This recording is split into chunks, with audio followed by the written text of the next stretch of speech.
السلام عليكم ورحمة الله وبركاته. الحمد لله الذي خلق الإنسان من نفس واحدة وألقى الحب في قلب الوالد ووضع الأخلاق من الجنة الخالدة ووعد على إسرائيل الكوثر الباردة. أما بعد فقد قال الله تعالى في القرآن المجيد وفي القرآن الحميد.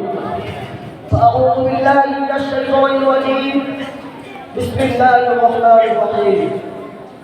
أن اشكر لي ولوالدي صدق الله العظيم.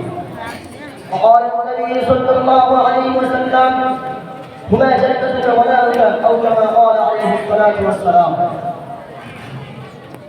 যাবতীয় উপাসনা আরাধনা ও সমুদায় প্রশংসা সেই বিশ্বের উত্তরপতি নিবেদিত হোক, যিনি মহিয়ান কল্যাণ সর্বশক্তিমান অনন্ত অসীম দয়ালুকে প্রমাণ। সমগ্র সৃষ্টি শুরু করে যার গুণগান, যার অনুমতিতে চন্দ্র সূর্য তারকাদি কিছু উদিত হয় না, অস্ত যায় না। ভক্তি ভালোবাসার সঙ্গীত করি তার প্রশংসা। শব্দ ছাড়া সকলে আমরা সমবেত করিতে বলি আলহামদুলিল্লাহ। অনন্ত অসংখ্য সালাম ফেরত করি সেই মহামায়ের প্রতি, যিনি আগমন করেছিলেন বিশ্ববাসীর কল্যাণ হয়ে ভ্রান্ত প্রতীকের পথের দিশারি রূপে, যার উপাধি আমিন সাদিক আমার তার সত্যবাদী, যারা বিজয় করেছিলেন রহমতুল্লিল আলামিন করে, যার উপরে একমাত্র পড়া হলে স্বয়ং আল্লাহ সুবহানাহু ওয়া তাআলা তার উপর 10 বার রহমত নাযিল করে। তার সাথে একবার বলি সাল্লাল্লাহু আলাইহি ওয়াসাল্লাম। অতঃপর আজকে এই পবিত্র অনুষ্ঠানে সুনামধন্য মহামান্য সম্মানীয় সভাপতি সাহেব এবং মঞ্চে ভবিষ্যৎ শ্রদ্ধেয় শিক্ষক মণ্ডলী ও সম্মুখে বসে থাকা সভাপতিকে আমার আন্তরিক সালাম শুভেচ্ছা অভিনন্দন জানিয়ে আজকের এই অনুষ্ঠানে আলোচ্য বিষয় পিতামাতার হক তার অধিকার সংক্রান্ত কিছু আলোকপাত করতে চাই। পিতামাতার হক অধিকার সংক্রান্ত আলোকপাত করার প্রারম্ভে মুহাম্মদ সাল্লাল্লাহু আলাইহি ওয়াসাল্লামের একটি অমূল্য বাণীর কথা স্মরণে পড়ে যায়। ইবনে মাজাহ শরীফ হযরত ওমর রাদিয়াল্লাহু আনহু বর্ণনা করেন, قال رسول الله صلى الله عليه وسلم لا حق الوالدين على ولدهما। এক ব্যক্তি হুজুর সাল্লাল্লাহু আলাইহি ওয়াসাল্লামকে জিজ্ঞাসা করলেন, ইয়া রাসূলুল্লাহ সাল্লাল্লাহু আলাইহি ওয়াসাল্লাম, সন্তানের উপর পিতামাতার হক বা অধিকার কি? উত্তরে হুজুর সাল্লাল্লাহু আলাইহি ওয়াসাল্লাম বললেন, তারা উভয় তোমার জন্য জান্নাত বা জাহান্নাম।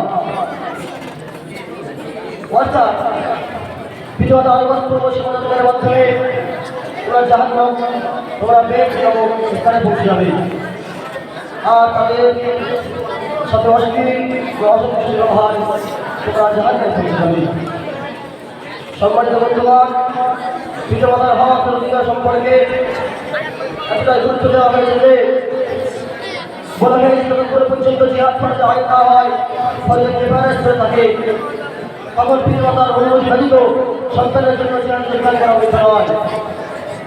দৃষ্টান্ত স্বরূপ বুখারী শরীফে হযরত আব্দুল্লাহ ইবনে ওমর রাদিয়াল্লাহু আনহু বর্ণনা করেন, যা রাসূলুল্লাহ সাল্লাল্লাহু আলাইহি ওয়াসাল্লাম ইন্নী উরিদুল জিহাদ। চলে ব্যক্তি হুজুর সাল্লাল্লাহু আলাইহি ওয়াসাল্লামকে জিজ্ঞাসা করলেন, হুজুর সাল্লাল্লাহু আলাইহি ওয়াসাল্লামের নিকট জিহাদের অনুমতি উপস্থিত হয়। और रसूलुल्लाह सल्लल्लाहु अलैहि वसल्लम अहल अवैत हुजूर सल्लल्लाहु अलैहि वसल्लम कहते कि तुम्हारे पितामाता जिंदा थी और कहा से लोग बोले कि हां हमारे पितामाता जिंदा थे। और रसूलुल्लाह सल्लल्लाहु अलैहि वसल्लम फसीहा बताई हुजूर सल्लल्लाहु अलैहि वसल्लम बोले তোমার পিতামাতা এই নিকট বাসী করে জিহাদ করো, অর্থাৎ পিতামাতার সমাজের মাধ্যমে সব থাকবে। সুবহানাল্লাহ। আবার আপনার বিশ্ব নবী সাল্লাল্লাহু আলাইহি ওয়াসাল্লাম পিতামাতার মর্যাদা অনেক উচ্চ স্থান দান করেছে। ভাগ্যের পরিহাস বর্তমান যুগে পিতামাতাকে যেন তার সামনে ব্যবহার করা হচ্ছে।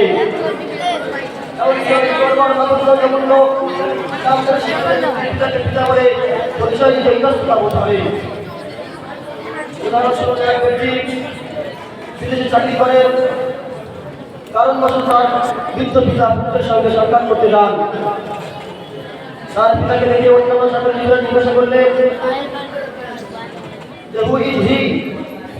এই ব্যক্তিকে, তারপর যদি উত্তর দিতে শুনুন। তার পুত্রের উত্তরে তাদেরকে বলছে যে এই ব্যক্তির হয় আমাদের বাড়ির একজন চাকর। ওই দুঃখ পরিণামের বিষয় সৃষ্টি সেরা মানব পিতামাতার মতো অন্য সম্পর্কে চিন্তনা। সুতরাং পিতামাতার সাথে যারা অসৎ ব্যবহার করে তাদের মধ্যে অমানুষ আর কে হতে পারে? তাই আল্লাহ সুবহানাহু ওয়া তাআলা পবিত্র কোরআনের মধ্যে সূরা বানী ইসরাঈলের 23 এবং 24 নম্বর আয়াতে বলেছেন, ওয়া ক্বাদা রাব্বুকা আল্লা তা'বুদু ইল্লা ইয়্যাহু ওয়া বিল ওয়ালিদাইনি ইহসানা। আল্লাহ ছাড়া আর কারো ইবাদত ঘোষণা করো না এবং তোমার পিতামাতার সহিত সৎ ও নম্র ব্যবহার করো। দ্বিতীয় নির্দেশ দিয়েছেন ফালা তাকুল্লাহু, তাদেরকে এমন বাক্য তাদেরকে প্রয়োগ করে না যা তারা বিরক্তি প্রকাশ করে। তৃতীয় নির্দেশ দিয়েছেন লা তানহা, তাদেরকে ধমক দেবে না, অর্থাৎ তাদেরকে উৎপীড়নদায়ক এবং নির্যাতনদায়ক ধিক্কার দেবে না। চতুর্থ নির্দেশ দিয়েছেন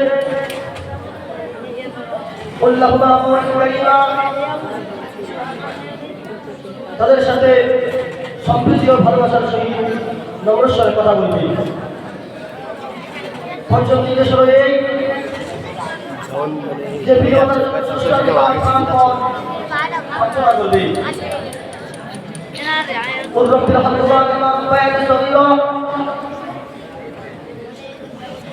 তোমরা বলো হে করুণাময়, তোমার করুণা তাদের প্রতি বর্ষণ করুন, যেমন তারা আমাদেরকে শৈশবকালে কষ্ট সাধনা করে দেশকে ভালোবাসাকে লালন পালন করেছেন।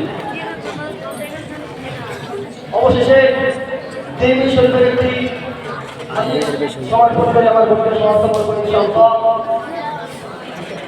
और रसूलुल्लाह सल्लल्लाहु अलैहि वसल्लम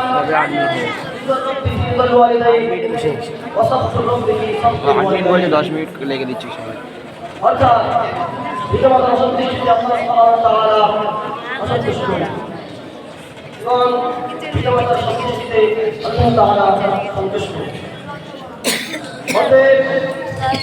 আসুন আমরা সকলে আল্লাহ সুবহানাহু ওয়া তাআলার দরবারে ব্যাকুল চিত্তে পিতামাতার জন্য প্রার্থনা করি যে আল্লাহ আমাদেরকে পিতামাতার সহিত নম্র এবং ভদ্র ব্যবহার করার তৌফিক দিন এবং পিতামাতার অধিকার আদায় করার তৌফিক দিন এবং তাদের সাথে নম্র সৎ ব্যবহার করার তৌফিক দিন। আমিন। وآخر دعوانا الحمد لله رب العالمين. السلام عليكم ورحمة الله وبركاته.